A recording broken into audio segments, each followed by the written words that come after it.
Hello student, Kalyani IAS academy के online platform पर आपका स्वागत है। मैं हूं लखन दायमा, आपको एमपीपीएससी मेंस एग्जाम के लिए सेकंड पेपर का फर्स्ट पार्ट पढ़ा रहा हूं, जिसका नाम है संविधान, शासन व्यवस्था, राजनीति तथा प्रशासनिक संरचना। फ्रेंड, आज मैं आपको पढ़ाने वाला हूँ पंचायती राज के बारे में, जो आपके लिए बहुत ही इंपॉर्टेंट है।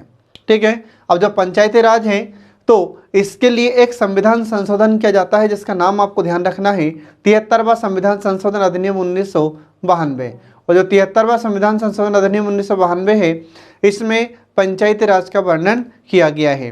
तो चलिए फ्रेंड, इसको शुरू करते हैं पंचायती राज को। अब जिस पंचायती राज की बात हम कर रहे हैं, इसकी विकास यात्रा कैसी रही है। ठीक है, तो पंचायती राज कैसे अस्तित्व में आता है, तो इसका हम आपको थोड़ा सा वर्णन बताते हैं। तो देखिए, इसमें राजीव गांधी की सरकार के समय, ठीक है, तो राजीव गांधी की सरकार के समय पंचायती राज या हमारे भारत में जो ग्राम पंचायत है, जनपद पंचायत है, जिला पंचायत है, इनको गठित करने के लिए राजीव गांधी की सरकार के समय एक प्रस्ताव संसद में पेश किया जाता है। ठीक है, तो हमारे भारत में एल.एम. संघवी समिति गठित हुई थी और एल.एम. संघवी समिति की सिफारिश पर राजीव गांधी उस समय प्रधानमंत्री थे। तो और राजीव गांधी की सरकार के समय इस एल.एम. संघवी समिति की सिफारिशों के बाद या इसके अनुशंसाओं के बाद यह विधेयक संसद में प्रस्तुत किया जाता है। तो राजीव गांधी की सरकार के समय पंचायती राज से संबंधित जो विधेयक था संसद में प्रस्तुत किया जाता है। तो संसद में इन्होंने कब पेश किया था, तो आपको ध्यान रखना है, तो जुलाई 1989 को 64वां संविधान संशोधन विधेयक लोकसभा में पेश किया गया था। याद रखना फ्रेंड, जिस 73वां संविधान संशोधन को हम आपको पढ़ाएंगे, पहले इसको जब राजीव गांधी की सरकार के समय पेश किया गया था लोकसभा में, तब इसका नंबर कौन सा था, तब इसका नंबर था 64वां संविधान संशोधन विधेयक। ठीक है, तो फिर 64वां से इसका नंबर 73वां क्यों हो गया, क्योंकि बीच में और भी संशोधन हो चुके थे, इसलिए इसका नाम 64 से आगे बढ़कर 73 होगा। ठीक है, तो जुलाई 1989 की बात है, राजीव गांधी की सरकार में लोकसभा में यह विधेयक पेश किया जाता है। इसके बाद फिर लोकसभा ने तो इसे पास कर दिया था। फिर इसके बाद में तो लोकसभा ने कब पास किया, तो अगस्त 1889 में लोकसभा ने इस विधेयक को पास या पारित कर दिया था। जब लोकसभा ने पारित किया तो इसके बाद यह राज्यसभा में जाता है, लेकिन राज्यसभा ने इसे पारित नहीं किया, क्योंकि जो विपक्ष था या विरोधी पक्ष था, उसने इसका विरोध किया था। तो विपक्ष के विरोध के कारण यह विधेयक राज्यसभा में पास नहीं हो पाया। ठीक है, तो जो विपक्ष की पार्टी थी उस समय, उसने इसका विरोध क्यों किया था, तो विरोध इसलिए किया था, उनका यह कहना था कि यह विधेयक पास अगर हो जाता है तो इससे संघीय व्यवस्था में केंद्र को मजबूत बनाने का प्रावधान है, या इसमें केंद्र और ज़्यादा मजबूत होगा। आ रहा समझ में? उन लोगों का क्या मानना था, जो विरोधी पक्ष था, उनका यह कहना था कि इसमें किसका प्रावधान है, तो उन्होंने कहा कि इसमें संघीय व्यवस्था में केंद्र को और मजबूत बनाने का प्रावधान है, इसलिए हम इसको पारित नहीं करेंगे। तो यह कहकर राज्यसभा में इसे पारित नहीं किया जाता है। इसके बाद फिर अब अगला देखिए फ्रेंड, इसमें बीपी सिंह सरकार। तो बीपी का फुल फॉर्म होता है विश्वनाथ प्रताप सिंह। तो विश्वनाथ प्रताप सिंह की सरकार कब बनती है, तो देखिए इसमें नवंबर 1989 में बीपी सिंह के प्रधानमंत्रित्व में, मतलब जब बीपी सिंह प्रधानमंत्री थे, तो इनके प्रधानमंत्री काल में राष्ट्रीय मोर्चा सरकार ने कार्यभार संभाला था और शीघ्र ही इन्होंने यह घोषणा की कि पंचायती राज जैसी संस्था को हम मजबूती प्रदान करेंगे, ये इन्होंने घोषणा की। इसके बाद फिर जून 1990 में पंचायती राज संस्थाओं को मजबूती प्रदान करने के लिए या इन्हें पंचायती राज संस्थाओं को मजबूत करने के संबंध में विचार करने के लिए इन्होंने बीपी सिंह की अध्यक्षता में राज्यों के मुख्यमंत्रियों का 2 दिन का सम्मेलन आयोजित किया जाता है। आ रहा समझ में?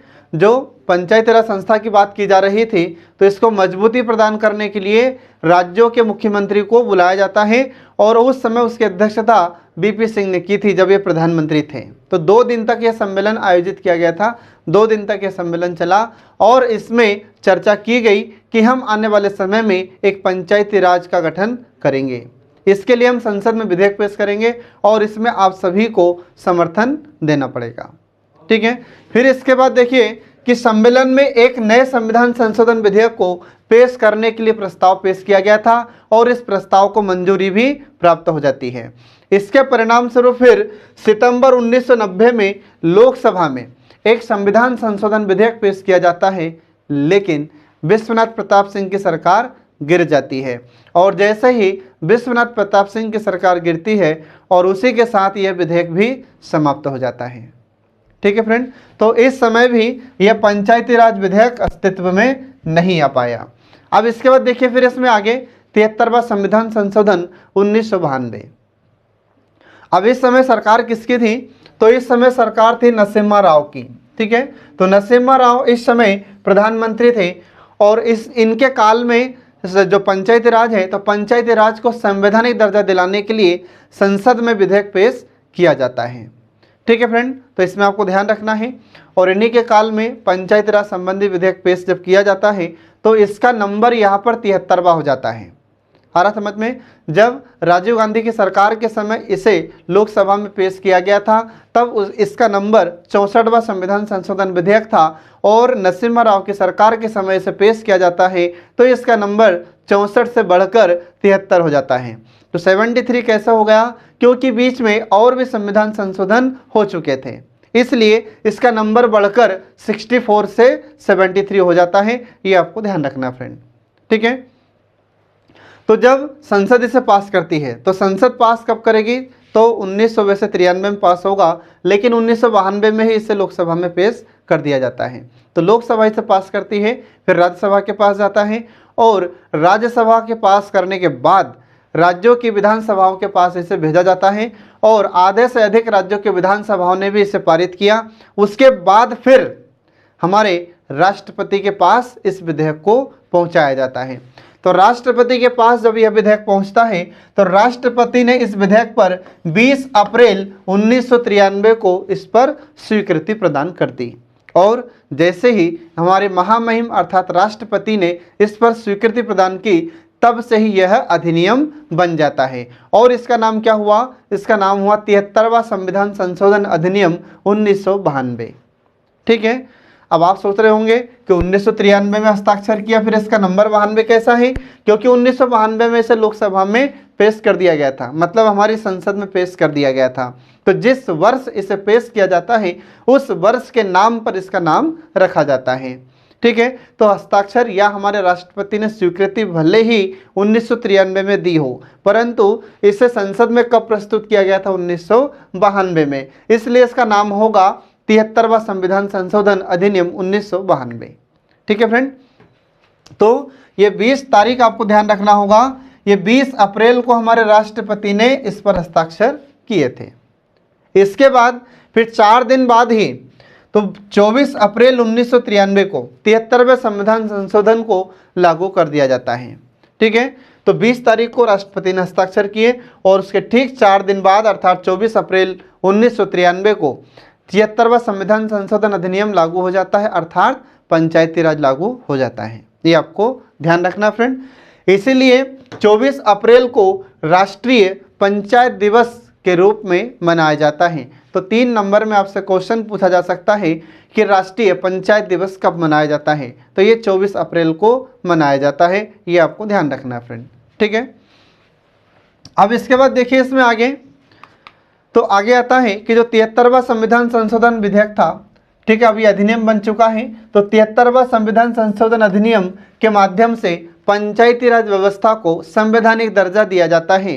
तो एग्जाम में आपसे क्वेश्चन पूछ सकता है कि 73वां संविधान संशोधन किस व्यवस्था को संवैधानिक दर्जा प्रदान करता है? तो यह है पंचायती राज। ठीक है, तो पंचायती राज को संवैधानिक दर्जा प्रदान करता है 73वां संविधान संशोधन अधिनियम। इसके बाद फिर 73वां संविधान संशोधन अधिनियम द्वारा संविधान में भाग 9 जोड़ा जाता है। ये आपको ध्यान रखना फ्रेंड। तो जब हमारे संसद के द्वारा इसे पारित कर दिया जाता है, इस अधिनियम को रूप दे दिया जाता है, तो फिर इस समय एक भाग जोड़ा जाता है जिसका नाम आपको ध्यान रखना है। तो संविधान में भाग 9 इसमें जोड़ा जाता है फ्रेंड, इसको याद रखिएगा।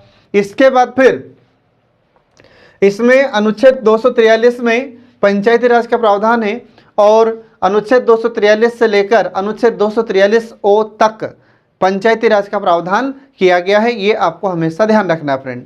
ठीक है, तो जो भाग 9 है, तो भाग 9 का नाम क्या है? भाग 9 का नाम है पंचायत, ये उसका नाम है। और किस अनुच्छेद से किस अनुच्छेद तक इसका प्रावधान है?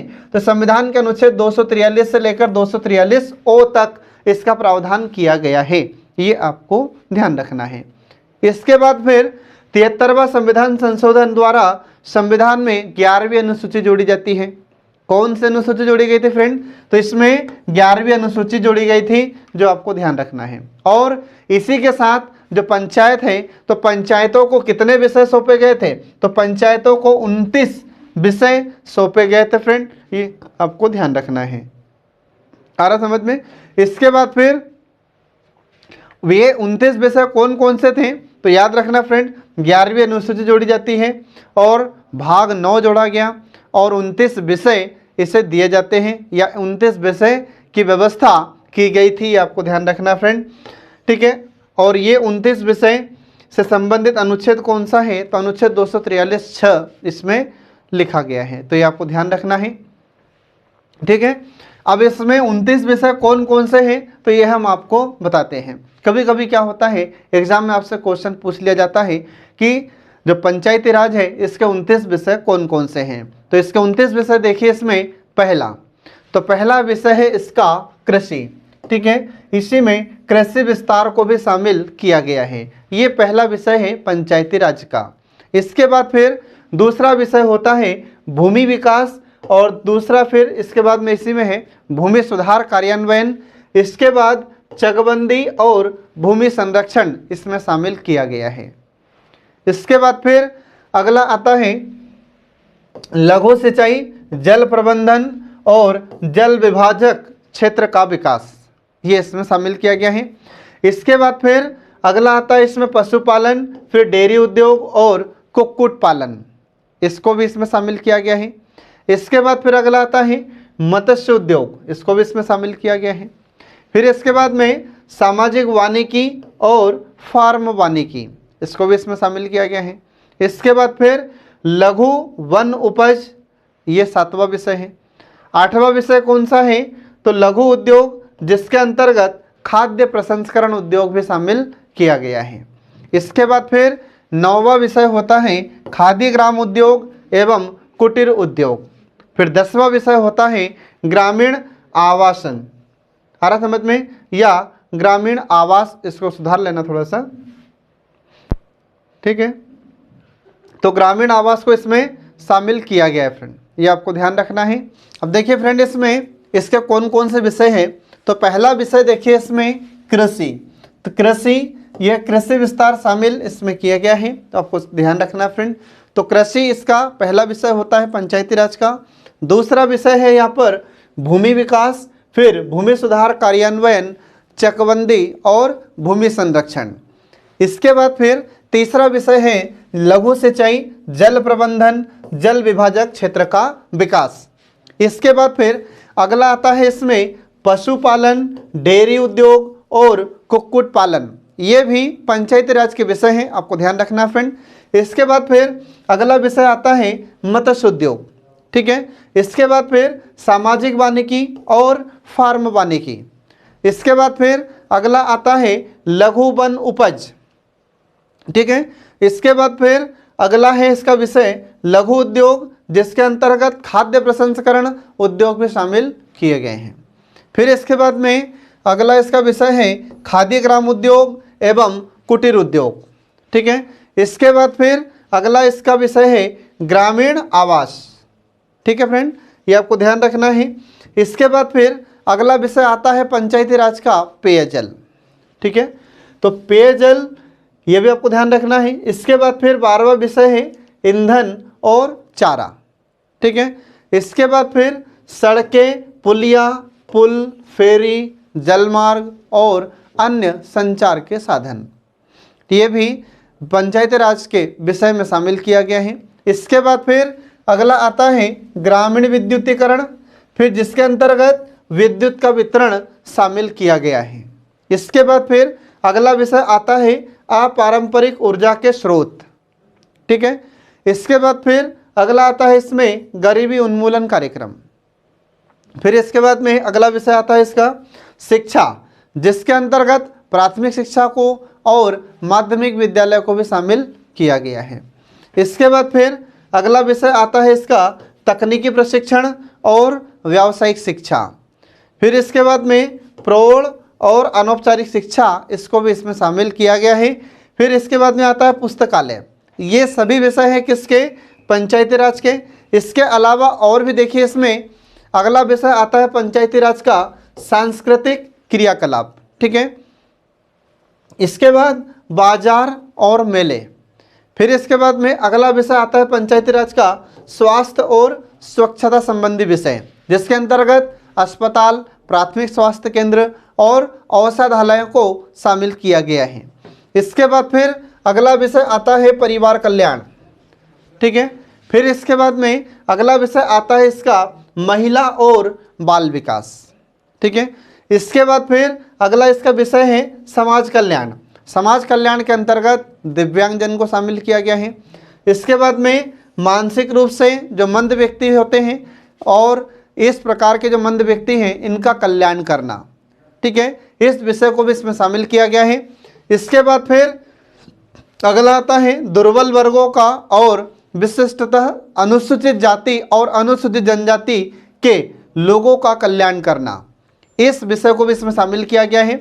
इसके बाद फिर आता है सार्वजनिक वितरण प्रणाली, ठीक है। इसके बाद फिर सामुदायिक आस्तियों का अनुरक्षण। आस्ति मतलब होता है संपत्ति या असेट्स, इसको कहा जाता है। तो जो सार्वजनिक या सामुदायिक संपत्ति होती है उनका संरक्षण करना है, उनकी सुरक्षा करना है। ये सभी विषय सौंपे गए हैं पंचायती राज को, जो आपको ध्यान रखना है फ्रेंड, ठीक है। अब इसके बाद देखिए इसमें अगला आता है पंचायती राज से संबंधित कुछ महत्वपूर्ण अनुच्छेद। तो पंचायती राज से संबंधित कुछ महत्वपूर्ण अनुच्छेद हैं जो आपको याद रखना होगा। इनको याद रखने का एक हमने आपको ट्रिक बताई है यहाँ पर, ठीक है, जिसको आप आसानी से याद रख सकते हैं। तो देखिए इसमें याद रखने का सही तरीका फ्रेंड। तो पहले देखिए इसमें पंचायती राज संबंधित कुछ महत्वपूर्ण अनुच्छेद हैं। तो ये अनुच्छेद कहाँ से कहाँ तक लिखे गए हैं हमारे संविधान में? तो संविधान में ये अनुच्छेद 243 से लेकर 243 ओ तक इनका प्रावधान किया गया है फ्रेंड, ये आपको ध्यान रखना है, ठीक है।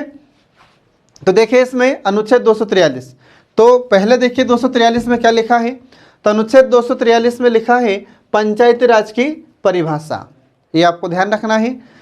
ये 243 में, तो पंचायती राज की परिभाषा के बारे में लिखा हुआ है अनुच्छेद 243 में। फिर अनुच्छेद 243 ए में इसमें क्या लिखा है? तो इसमें आपको याद रखना है कि अनुच्छेद 243 से लेकर अनुच्छेद 243 ओ तक इसका प्रावधान है, ठीक है। तो 243 ए में क्या लिखा है? तो ए से हमने क्या बनाया है? तो ए से हमने बनाया है आम सभा। तो आम सभा मतलब ग्राम सभा, आ रहा समझ में? ये ग्राम सभा क्या है तो ये हम आपको आगे बताएंगे कि ग्राम सभा क्या होती है। तो जो भी ग्राम पंचायत होती है उस ग्राम पंचायत के वे सभी लोग जिनकी उम्र 18 वर्ष पूरी हो चुकी है, ऐसे लोगों के समूह को ग्राम सभा कहा जाता है। तो ग्राम सभा को याद रखने के लिए आप ए से कैसे याद रखेंगे? आम सभा। आम सभा मतलब वहाँ के जो आम लोग हैं उनकी सभा को ही कहा जाता है ग्राम सभा, ठीक है। तो उस गांव के जो आम लोग हैं उनकी सभा होती है, उसको कहते हैं ग्राम सभा। ऐसे आप इसको याद रख सकते हैं। ये हम सिर्फ आपको याद रखने की ट्रिक बता रहे हैं, याद रखने का तरीका आपको बता रहे हैं ताकि आपको ये अनुच्छेद ज़्यादा से ज़्यादा याद हो जाए। क्योंकि कई बार क्या होता है कि इन अनुच्छेद को याद करना बड़ा मुश्किल कार्य होता है, आप कितना भी याद करोगे इसको भूल जाओगे, ठीक है। तो इसको याद रखने का तरीका हम आपको बता रहे हैं। तो पहला बताया हमने आपको 243 ए, जिसमें आम सभा, आम सभा मतलब ग्राम सभा। तो ए से हमने बना दिया है आम, है ना। अब इसके बाद देखिए ऐसा ही बी है, तो अनुच्छेद 243 बी। तो अनुच्छेद 243 बी फॉर हमने बना दिया यहाँ पर बैठाना। तो किसको बैठाना है? तो पंचायतों को बैठाना है। बैठाना मतलब उसका गठन करना है। तो पंचायतों का हमें गठन करना है, तो पंचायतों के गठन के बारे में संविधान के किस अनुच्छेद में प्रावधान है? तो संविधान के अनुच्छेद 243 के खंड बी में इसका प्रावधान किया गया है, जो आपको ध्यान रखना है, ठीक है। इसके बाद फिर अगला आता है अनुच्छेद 243 का खंड सी। अब सी फॉर क्या बना लिया हमने? तो सी फॉर हमने बना लिया संरचना। तो किसकी संरचना? पंचायतों की संरचना। तो पंचायतों की संरचना से संबंधित प्रावधान संविधान के अनुच्छेद 243 के खंड सी में किया गया है। तो फ्रेंड, हम आपको ये सिर्फ याद रखने की ट्रिक बता रहे हैं, याद रखने का तरीका बता रहे हैं, जिसको आप ज़्यादा से ज़्यादा याद कर सको। क्योंकि कई बार क्या होता है, परीक्षा में हमसे ये पूछ लेता है अनुच्छेद 243 का खंड बी, 3 नंबर में आपसे पूछा जा सकता है। आ रहा समझ में? तो ये इसको याद रखने का सरल तरीका है। अब इसके बाद देखिए, फिर अगला अनुच्छेद है अनुच्छेद 243 का खंड डी। तो डी फॉर हमने बना लिया यहाँ पर देना। तो क्या देना है? तो आरक्षण देना है। तो पंचायती राज में SC ST को और महिलाओं को आरक्षण दिया गया है, ये आपको ध्यान रखना फ्रेंड। इसके बाद फिर अगला आता है अनुच्छेद 243 का खंड ई फॉर हमने बना लिया यहाँ पर ईयरली। ये याद रखने का तरीका है सिर्फ, ठीक है। तो 243 का खंड ई फॉर हमने बनाया यहाँ पर ईयरली, और ईयरली मतलब क्या मान लिया हमने? इनकी अवधि। आ रहा समझ में? तो इनकी अवधि के बारे में संविधान के अनुच्छेद 243 के खंड ई में इसका प्रावधान किया गया है। तो पंचायतों की अवधि कितनी होती है? 5 वर्ष होती है। प्रत्येक 5 वर्ष में इनका चुनाव होता है। आ रहा समझ में? तो ईयर से हमने क्या बना लिया? ईयरली, और ईयरली मतलब इनकी अवधि। तो ये आपको ध्यान रखना फ्रेंड। इसके बाद फिर अगला आता है 243 का खंड एफ, और एफ फॉर हमने क्या बना लिया? तो एफ फॉर हमने बना दिया फ्री। फ्री मतलब क्या है? तो जो पंचायत के सदस्य होते हैं उनको फ्री कर दिया जाएगा, उनको अपात्र घोषित कर दिया जाएगा, अयोग्य घोषित कर दिया जाएगा। तो ये संविधान के किस अनुच्छेद में ऐसा प्रावधान है? तो संविधान के अनुच्छेद 243 के खंड एफ में यह प्रावधान किया गया है, जो आपको ध्यान रखना है। ठीक है फ्रेंड, ये कहीं पर ऐसे पुस्तकों में लिखा हुआ नहीं है, ये तो हमने आपको याद कराने के लिए ये लिखे हैं हमारे मन से। ठीक है, अगर आपको इससे अच्छी और कोई ट्रिक लगती है तो आप याद कर सकते हैं। आ रहा समझ में? तो याद रखने का तरीका है, तो ये हमने आपको सरल रूप में हम बता रहे हैं, जो आपको जल्दी से जल्दी याद हो जाएगा। अगर आप इसको डायरेक्ट ऐसे याद करोगे तो आपको याद नहीं होंगे। ठीक है, इसके बाद फिर अगला आता है अनुच्छेद 243 का खंड जी। ठीक है, तो 243 का खंड जी फॉर हमने क्या बना लिया है फ्रेंड? ग्रोथ। तो ग्रोथ का मतलब क्या हो जाएगा? इनका विकास। तो विकास कब होगा? जब इनके पास शक्तियां होगी। ठीक है, तो पंचायतों की शक्तियां, उनके प्राधिकार और उनके उत्तरदायित्व के बारे में प्रावधान किया गया है संविधान के अनुच्छेद 243 के खंड जी में। ठीक है फ्रेंड, ये आपको ध्यान रखना है। इसके बाद देखिए फिर इसमें आगे अगला अनुच्छेद आता है अनुच्छेद 243 का खंड एच फॉर हमने बना लिया हाउस। हाउस मीन्स होता है घर, तो घर से हमने बना लिया कर। ठीक है, ये सिर्फ याद रखने का तरीका है। घर से हमने क्या बना लिया? कर। तो इन्हें भी कर लगाने की शक्ति प्रदान की गई है। तो कर लगाने की शक्ति पंचायतों को संविधान के अनुच्छेद 243 के खंड एच के तहत दी गई है। इसके बाद फिर अगला आता है अनुच्छेद 243 का खंड आई। अब आई फॉर क्या बना लिया हमने? तो आई फॉर हमने बना लिया यहाँ पर इनकम। और इनकम का मतलब क्या है? वित्त आयोग का गठन। तो जो वित्त आयोग होता है यह क्या करता है? तो इन पंचायती राज संस्थाओं को अनुदान की राशि दिलाने की सिफारिश करता है। क्योंकि जो पंचायतें होती हैं तो पंचायतों के पास कोई आय के स्रोत ज़्यादा नहीं है, तो इन्हें आय कैसे प्राप्त होगी, इन्हें रुपया पैसा कैसे मिलेगा? तो जब ये वित्त आयोग सिफारिश करेगा हमारे केंद्र के वित्त आयोग को, और फिर केंद्र का वित्त आयोग इन पंचायती राज को अनुदान दिलाने की सिफारिश केंद्र सरकार को करता है। ठीक है, तो ये आपको ध्यान रखना फ्रेंड। इसके बाद फिर अगला आता है अनुच्छेद 243 का खंड जे फिर हमने बना लिया जमा। जमा मतलब क्या है? लेखांकन और लेखा परीक्षण। तो इनके पास इनके जितने भी दस्तावेज है या इनके द्वारा जितना भी रुपया पैसा खर्च किया जाएगा तो इसकी जांच पड़ताल भी तो होनी चाहिए। तो इनका लेखांकन और लेखा परीक्षण के बारे में प्रावधान किया गया है अनुच्छेद 243 के खंड जे में, जो आपको ध्यान रखना है फ्रेंड। इसके बाद फिर अगला आता है अनुच्छेद 243 का खंड के से हमने क्या बना लिया? तो के से हमने बना लिया यहाँ पर करवाना। तो क्या करवाना है? निर्वाचन करवाना है। तो इसका निर्वाचन कौन करवाता है? तो इसके लिए हमारे भारतीय संविधान में एक प्रावधान किया गया है कि जो पंचायती राज होते हैं इनका चुनाव कराने के लिए एक निर्वाचन आयोग की व्यवस्था की जाएगी। तो यह निर्वाचन आयोग फिर इन पंचायती राज का चुनाव कराता है। ठीक है, तो ये आपको ध्यान रखना है फ्रेंड। तो पंचायती राज का चुनाव कराने के लिए भारतीय संविधान के अनुच्छेद 243 के खंड के में निर्वाचन का प्रावधान किया गया है और इसमें निर्वाचन आयोग का भी प्रावधान है, ये आपको ध्यान रखना है फ्रेंड। इसके बाद फिर अगला अनुच्छेद आता है अनुच्छेद 243 का खंड एल फॉर हमने यहाँ पर क्या बना लिया, लागू होना। ठीक है, तो जो पंचायती राज अधिनियम बनाया गया है या 73वां संविधान संशोधन अधिनियम जब बनाया गया था तो यह कहाँ कहाँ पर लागू होगा, तो यह लिखा है संविधान के अनुच्छेद 243 के खंड एल में। तो कहाँ पर लागू होगा, तो संघ शासित क्षेत्रों में लागू होना। आ रहा समझ में, ये आपको ध्यान रखना है। इसके बाद फिर अगला आता है अनुच्छेद 243 का खंड एम। अब एम फॉर हमने क्या बनाया, तो हमने एम फॉर बनाया यहाँ पर मना करना। आ रहा समझ में, तो मना करना से तात्पर्य क्या है कि जो पंचायती राज अधिनियम है ये हमारे भारत के कुछ क्षेत्रों में लागू नहीं होता है, ये आपको ध्यान रखना फ्रेंड। तो देखो अनुच्छेद 243 के खंड एल में क्या है, लागू होना है, और एम में क्या है, मना, मतलब लागू नहीं होता है, ये आपको दोनों याद रखना है। इसके बाद फिर अगला आता है अनुच्छेद 243 का खंड एन। एन का अर्थ क्या हो गया यहाँ पर, तो एन का अर्थ होता है निरंतरता। आ रहा समझ में, एन का अर्थ क्या है, निरंतरता। तो फिर इसका पूरा अर्थ क्या हो जाएगा, तो इसका अर्थ हो जाता है कि मौजूदा या विद्यमान कानूनों पंचायतों की निरंतरता। पंचायत से संबंधित या पंचायती राज से संबंधित जो विद्यमान कानून है, ठीक है, और पंचायतों की निरंतरता। आ रहा समझ में, तो पंचायत या जो पंचायती राज अधिनियम है यह भी लागू होगा या लगातार ये बना रहेगा, इसकी निरंतरता हमेशा बरकरार रहेगी। यह लिखा हुआ है अनुच्छेद 243 के खंड एन में, जो आपको ध्यान रखना फ्रेंड। इसके बाद फिर अगला अनुच्छेद आता है अनुच्छेद 243 का खंड ओ।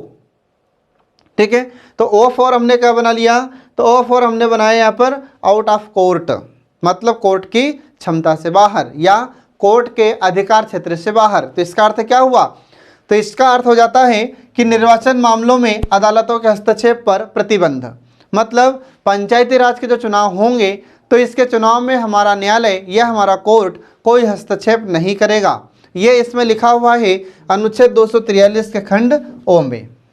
ठीक है फ्रेंड, तो ये कुछ महत्वपूर्ण अनुच्छेद हैं जो हमने आपको बताया है और इसके याद रखने का तरीका आपको बताया है। अगर आप इस तरीके से याद रखोगे तो संभवतः आपको जल्द से जल्द ये सारे अनुच्छेद याद हो जाएंगे, और एक बार याद होने के बाद में हम उम्मीद करते हैं कि आप कभी नहीं भूलोगे। ठीक है, अब इसके बाद देखिए इसमें इस अधिनियम का महत्व। तो जो 73वां संविधान संशोधन है इसका महत्व क्या है, इस अधिनियम का महत्व क्या है, तो देखिए इसका महत्व क्या है। तो पहला पॉइंट आता है इसमें कि इस अधिनियम ने संविधान के अनुच्छेद 40 को एक व्यावहारिक रूप दिया है। आ रहा समझ में, तो ये जो अनुच्छेद 40 है इसमें किसका प्रावधान है, तो इसमें ग्राम पंचायतों के गठन के बारे में प्रावधान किया गया था। और यह अनुच्छेद किसके द्वारा दिया गया था, जब संविधान बनाया जा रहा था तो उस समय हमारे भारत के राष्ट्रपिता महात्मा गांधी ने कहा था कि भारत गांव का देश है और भारत में गांव का विकास करने के लिए ग्राम पंचायतों का गठन किया जाना चाहिए। ठीक है, तो उन्हीं के कहे अनुसार भारतीय संविधान में अनुच्छेद 40 लिखा जाता है और इसमें ग्राम पंचायतों के गठन के बारे में प्रावधान किया गया था। और इसमें यह प्रावधान लिखा गया है या इसमें ऐसा प्रावधान किया गया है कि ग्राम पंचायतों को गठित करने के लिए राज्य कदम उठाएगा और आवश्यक शक्तियां और अधिकार उन्हें प्रदान करेगा, ये राज्य का कर्तव्य होगा। इसके बाद फिर वे स्वशासन की इकाई की तरह कार्य करने में सक्षम होंगे। तो ये जो पंचायतें होगी यह स्वशासन की तरह कार्य करने में सक्षम होगी और यह अनुच्छेद राज्य के नीति निर्देशक सिद्धांतों का एक हिस्सा है जो हम आपको पहले बता चुके हैं। इसके बाद फिर इस अधिनियम ने पंचायती राज संस्थाओं को संवैधानिक दर्जा प्रदान किया है, यह भी आपको ध्यान रखना होगा फ्रेंड। इस अधिनियम के माध्यम से जो पंचायती राज संस्थाएं हैं, तो पंचायती राज संस्थाओं में ग्राम पंचायत, जनपद पंचायत, जिला पंचायत, इन संस्थाओं को संवैधानिक दर्जा प्राप्त हुआ है इस अधिनियम के माध्यम से, यह इसका महत्व है। इसके बाद फिर अगला आता है कि नई पंचायती राज पद्धति को अपनाने के लिए राज्य सरकारें संवैधानिक रूप से बाध्य हैं। आ रहा समझ में, ये आपको ध्यान रखना फ्रेंड।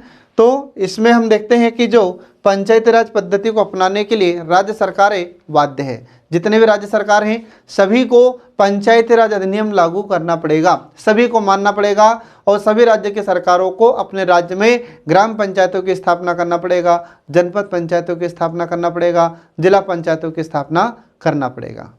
ठीक है, इसके बाद देखिए फिर इसमें आगे अगला आता है कि पंचायत का गठन और नियमित अंतराल पर चुनाव राज्य सरकार की इच्छा पर निर्भर नहीं है। आ रहा समझ में? मतलब कि जो पंचायतों का गठन है और इसमें नियमित जो अंतराल होगा तो यह राज्य सरकार की इच्छा पर निर्भर नहीं है। जो संविधान में लिखा हुआ है उसी के आधार पर राज्य सरकार को कार्य करना पड़ेगा। इसके बाद देखिए जो 73वां संविधान संशोधन विधेयक है, 73वां संविधान संशोधन अधिनियम है, तो इसमें क्या क्या प्रावधान किया गया है या फिर इसकी कुछ विशेषताएं कौन कौन सी हैं। तो देखिए इसमें 73वां संविधान संशोधन के प्रमुख प्रावधान या उसकी विशेषताएं। तो देखिए इसमें 73वां संविधान संशोधन का संबंध पंचायती राज संस्था या पंचायती राज स्थानीय स्वशासन से है। तो एग्जाम में अगर आपसे क्वेश्चन पूछा जाता है कि 73वां संविधान संशोधन का संबंध किससे है, तो इसका संबंध है पंचायती राज संस्थाओं से या पंचायती राज स्थानीय स्वशासन से इसका संबंध है। इसके बाद फिर अनुच्छेद 243 से लेकर अनुच्छेद 243 के खंड ओ तक पंचायती राज के बारे में प्रावधान किया गया है और इसमें वे प्रमुख उपबंध शामिल हैं जो वर्तमान में हम देख रहे हैं। आज वर्तमान में जो हमारी पंचायती राज व्यवस्थाएं कार्य कर रही है ये सब हमारे भारतीय संविधान में लिखा हुआ है। ठीक है, तो इसमें देखिए कौन कौन से प्रावधान किए गए हैं। तो इसमें पहला प्रावधान आता है पंचायत का। ठीक है, अब पंचायत, तो इसमें क्या लिखा है, इसमें लिखा है कि इसके अंतर्गत प्रत्येक ऐसी संस्थाएं शामिल होगी जो अनुच्छेद 243 के खंड ख मतलब 243 का खंड बी मतलब बैठाना, बैठाना मतलब क्या है, इनका गठन करना। तो किसका गठन करना है, पंचायतों का।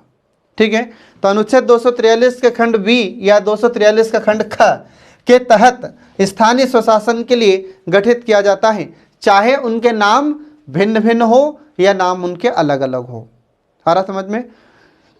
इसमें किस प्रकार की संस्थाएं हैं, तो जो हमारे भारतीय संविधान के अनुच्छेद 243 के खंड बी में लिखा है, तो इसमें ग्राम पंचायत भी आ सकती है, जनपद पंचायत भी आ सकती है और जिला पंचायत भी आ सकती है। ये आपको ध्यान रखना है फ्रेंड। ठीक है, अब इसके बाद देखिए इसमें आगे ग्राम सभा। तो ग्राम सभा क्या है, तो देखिए इसमें ग्राम सभा का अर्थ क्या होता है, तो भारतीय संविधान के अनुच्छेद 243 का खंड ए या क में ग्राम सभा की शक्तियों व कार्यों का वर्णन किया गया है। तो हमने थोड़ी देर पहले ही आपको बताया है कि 243 का खंड ए मतलब आम सभा, आम सभा मतलब ग्राम सभा। तो वहाँ के जो आम लोग होते हैं उनका एक समूह होता है जिसे हम ग्राम सभा कहते हैं और इस ग्राम सभा का वर्णन भारतीय संविधान के अनुच्छेद 243 के खंड ए में किया गया है, जो आपको हमेशा याद रखना है फ्रेंड। इसके बाद फिर देखिए, तो इसमें कहा गया है कि ग्राम सभा ग्राम स्तर पर ऐसे शक्तियों का प्रयोग और ऐसे कार्यों या कृत्यों का पालन कर सकेगी जो कि किसी राज्य के विधानमंडल के द्वारा विधि द्वारा उपबंधित किए जाएं। इसके बाद फिर जो ग्राम सभा होती है, तो ग्राम सभा कोई निर्वाचित निकाय नहीं है, यह तो राज्यपाल के द्वारा अधिसूचित वहाँ पर जो गांव है या गांव का समूह है जिसके अंतर्गत वे सभी सदस्य आते हैं जो वहाँ की मतदाता सूची में शामिल है। इसका अर्थ होता है कि उस गांव में जितने भी लोग हैं जो वयस्क हैं, 18 वर्ष की उम्र पूरी कर चुके हैं, ऐसे लोगों का, ऐसे सदस्यों का समूह ग्राम सभा कहलाता है। आ रहा समझ में? याद रखना फ्रेंड, इसे 3 नंबर में पूछा जा चुका है कि ग्राम सभा किसे कहते हैं, तो ये आपको ध्यान रखना होगा। अब इसके बाद देखिए इसमें आगे पंचायतों का गठन। पंचायतों का गठन कैसे होगा, तो देखिए इसमें, तो जिस राज्य की जनसंख्या अगर 20 लाख से अधिक होगी तो वहाँ पंचायतों का या पंचायतों के 3 कार्य करते हैं या पंचायतों के 3 स्तर कार्य करते हैं। जहाँ पर राज्य की जनसंख्या कितनी हो, तो 20 लाख से अगर अधिक होगी तो वहाँ पर पंचायतों के 3 स्तर कार्य करेंगे और अगर इससे जनसंख्या कम है तो वहाँ पर 2 स्तर कार्य करेंगे। तो वे 2 स्तर कौन कौन से होंगे, तो एक होगा ग्राम स्तर और दूसरा होगा जिला स्तर। बीच में जो मध्यवर्ती स्तर होता है या जनपद पंचायत होती है, ये वहां पर नहीं होगी। तो कहां पर नहीं होगी? जहां पर जनसंख्या 20 लाख से कम है वहां पर। और जिस राज्य में 20 लाख से ज्यादा जनसंख्या है वहां पर तीनों स्तर काम करेंगे। तो ये तीनों स्तर कौन कौन से हैं ये हम आपको बता रहे हैं। देखिए, तो संविधान के अनुच्छेद 243 के खंड ख में पंचायतों के 3 स्तर बताए गए हैं। तो ये 3 स्तर कौन कौन से होते हैं? तो पंचायतों के स्तर में देखिए, पहला स्तर होता है ग्राम स्तर। ठीक है, तो ग्राम स्तर पर ये राज्यपाल के द्वारा अधिसूचित ग्राम पंचायतें आती हैं। इसके बाद फिर मध्यवर्ती स्तर पर, तो मध्यवर्ती स्तर पर वैसे राज्य जिनकी जनसंख्या 20 लाख या उससे ऊपर है, तो वहां पर मध्यवर्ती स्तर अर्थात जनपद पंचायत होगी। इसके बाद फिर जिला स्तर पर, तो जिला स्तर पर किसी राज्य द्वारा घोषित जिले की पंचायतें इसमें शामिल की गई है। तो इस प्रकार से हम देखते हैं कि हमारे भारत में 3 स्तर की पंचायतें पाई जाती है, परंतु ये जनसंख्या आपको याद रखना होगा कि अगर 20 लाख से जनसंख्या कम है तो वहाँ पर 2 स्तर पर कार्य करेगी हमारी पंचायतें, और अगर 20 लाख से ज़्यादा जनसंख्या होगी तो वहाँ पर 3 स्तरीय पंचायतों का गठन किया जाएगा। ठीक है, ये आपको ध्यान रखना फ्रेंड। इसके बाद फिर देखिए इसमें आगे पंचायत। अब ये जो पंचायतें होती हैं, तो पंचायतों में तीनों पंचायत की बात कर रहे हैं, पर्टिकुलर हम किसी ग्राम पंचायत, जनपद पंचायत या जिला पंचायत की बात नहीं कर रहे हैं, हम यहाँ पर तीनों पंचायतों की बात कर रहे हैं। ठीक है, तो यहाँ पर देखिए इसमें पंचायत, तो संरचना देखिए इसकी कि संरचना कैसी होगी। तो पंचायतों की संरचना से संबंधित विस्तृत प्रावधान संविधान के अनुच्छेद 243 के खंड ग या सी में किया गया है, जिसके अनुसार, ठीक है, यहाँ पर ग का अर्थ क्या है? तो ग का अर्थ है कि अनुच्छेद 243 खंड सी, और सी में क्या लिखा है? संरचना, जो हम आपको पहले बता चुके हैं। ठीक है, तो भाग 9 में दिए गए उपबंधों के अधीन रहते हुए कोई राज्य विधानमंडल अपने विवेक से पंचायतों की संरचना निर्धारित कर सकते हैं। आ रहा समझ में? मतलब किसी भी राज्य का जो विधानमंडल है, अगर वह चाहे तो इन पंचायतों की संख्या निर्धारित कर सकता है। प्रत्येक पंचायत क्षेत्र प्रादेशिक निर्वाचन क्षेत्रों में बांटा जाएगा एवं पंचायत के सभी स्थानों पर अप्रत्यक्ष चुनाव होगा। इसके बाद फिर जो पंचायतें होती है, तो पंचायतों के प्रत्येक स्तर पर जनसंख्या तथा निर्वाचन से भरे जाने वाले स्थानों का अनुपात राज्य में यथासंभव समान रहना चाहिए। मतलब जो राज्य है, तो राज्य में जनसंख्या के आधार पर अपन देखते हैं कि सभी जो पंचायतें होगी उन सभी का जो अनुपात होगा वह समान होगा। ऐसा नहीं कि जैसे कुछ जिलों में पंचायतों में मतदान का तरीका अलग हो गया और दूसरे जिलों में अलग है, तो ऐसा नहीं होगा। पूरे राज्य में पंचायतों का प्रत्येक स्तर पर निर्वाचन तरीका समान होगा, इसमें कोई परिवर्तन नहीं होगा। आ रहा समझ में? इसमें आपको ध्यान रखना है फ्रेंड। इसके बाद में असमानता की स्थिति में राज्य विधानमंडल पंचायत क्षेत्रों का विभाजन भी तय कर सकती है, ये आपको ध्यान रखना है। इसके बाद फिर अगला आता है, इसमें राज्य विधानमंडल को यह शक्ति दी गई है कि वह ग्राम स्तर पर पंचायतों के चुनावों की नीति तय कर सके। ये विधानमंडल को शक्ति प्राप्त है। जो विधानमंडल है, तो विधानमंडल क्या होता है? तो विधानमंडल में राज्य की विधानसभा, राज्य के राज्यपाल और राज्य की विधान परिषद अगर है तो इन तीनों को शामिल किया जाता है और इन तीनों के सम्मिलित रूप को कहा जाता है विधानमंडल। जैसे उत्तर प्रदेश में विधानसभा भी है, विधान परिषद भी है और राज्यपाल भी है। इन तीनों को मिलाकर कहा जाता है विधानमंडल।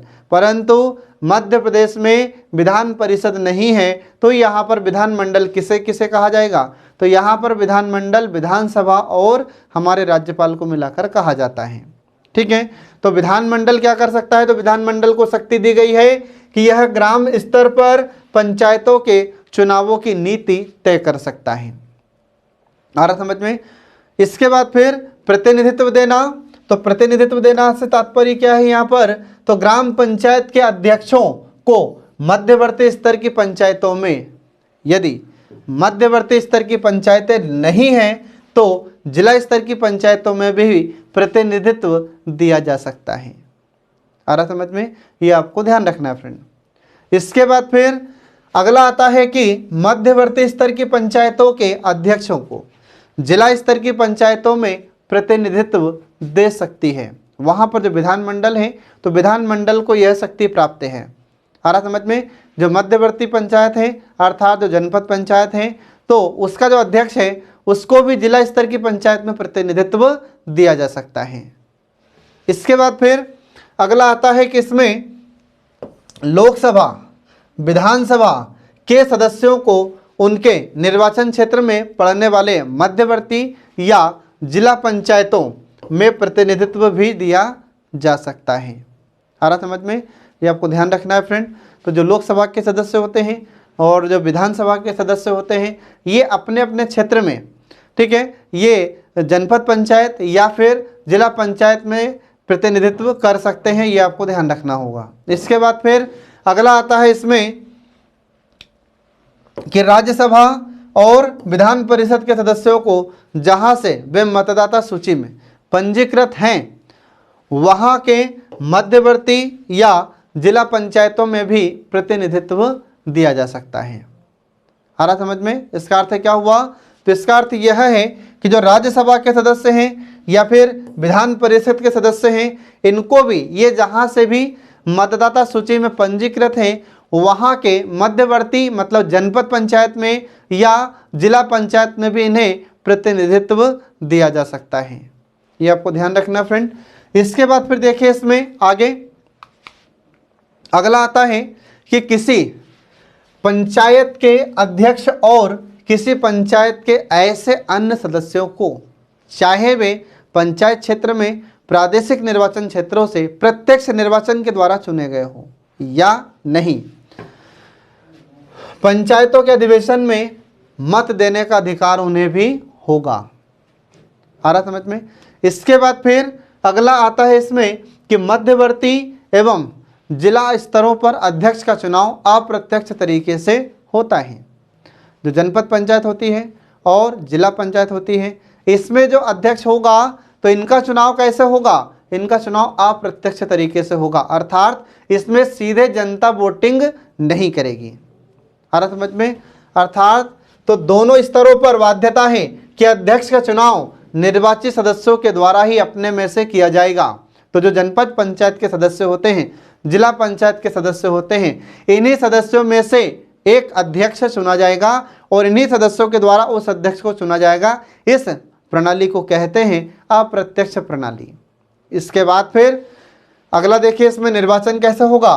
तो निर्वाचन वयस्क मताधिकार के आधार पर प्रत्येक 5 वर्ष में निर्वाचन होगा और राज्य निर्वाचन आयोग के द्वारा यह निर्वाचन संपन्न कराया जाएगा। आ रहा समझ में? तो वयस्क मताधिकार का अर्थ होता है कि जिस व्यक्ति की उम्र 18 वर्ष से अधिक है वह व्यक्ति इस चुनाव में वोट डाल सकता है और प्रत्येक 5 वर्ष में इनका चुनाव होगा। और इसका चुनाव कौन करवाएगा? तो इसका चुनाव राज्य का निर्वाचन आयोग करवाता है। ध्यान रखना फ्रेंड, एग्जाम में कई बार क्वेश्चन पूछा जा चुका है कि जो ग्राम पंचायतें होती है या फिर पंचायतें होती हैं इनका चुनाव कौन करवाता है? तो इनका चुनाव राज्य का निर्वाचन आयोग करवाता है। हमारे भारत का निर्वाचन आयोग इन स्थानीय निकायों का या स्थानीय स्वशासन का चुनाव नहीं कराता। ठीक है। इसके बाद फिर अगला आता है अहर्ताएं। तो चुनाव लड़ने की न्यूनतम उम्र 21 वर्ष होती है। अगर कोई व्यक्ति चुनाव लड़ना चाहता है इन पंचायतों में, तो पंचायतों में जैसे ग्राम पंचायत का चुनाव लड़ना हो, ग्राम पंचायत में कौन सा चुनाव लड़ेगा? तो या तो सरपंच के लिए खड़ा होगा या फिर पंच के लिए खड़ा होगा। तो इसके लिए भी उम्र सीमा कितनी रखी गई है? 21 वर्ष। यदि जनपद पंचायत के सदस्य का चुनाव लड़ना चाहता है, जिला पंचायत के सदस्य का चुनाव लड़ना चाहता है, तो इसके लिए भी उम्र सीमा कितनी है? 21 वर्ष रखी गई है। ये आपको ध्यान रखना है फ्रेंड। इसके बाद फिर इनकी पदमुक्ति कैसे होगी? तो इनकी पदमुक्ति के लिए प्रावधान है कि अगर राज्य के विधानमंडल ने कोई ऐसी विधि बनाई है या कोई ऐसी विधि पारित की है और उसके उपबंधों के तहत किसी पंचायत की सदस्यता के लिए उसे अयोग्य घोषित कर दिया गया है, तो अगर किसी सदस्य को अयोग्य घोषित किया गया है तो उसे पदमुक्त किया जा सकता है, उसे पद से हटाया जा सकता है। ठीक है फ्रेंड, ये आपको ध्यान रखना है। तो इस प्रकार से आज का हमारा यह सेशन समाप्त होता है। लेकिन ध्यान रखिए, अभी यह पंचायती राज पूरा नहीं हुआ है, हम इसको पूरा नेक्स्ट सेशन में करेंगे। तब तक के लिए आप पढ़ते रहिए और देखते रहिए हमारे कल्याणी आईएएस एकेडमी के सभी वीडियोस, जो आपको एमपीपीएससी मेंस एग्जाम में सफलता दिलाने में महत्वपूर्ण भूमिका निभाते हैं। Thanks for watching.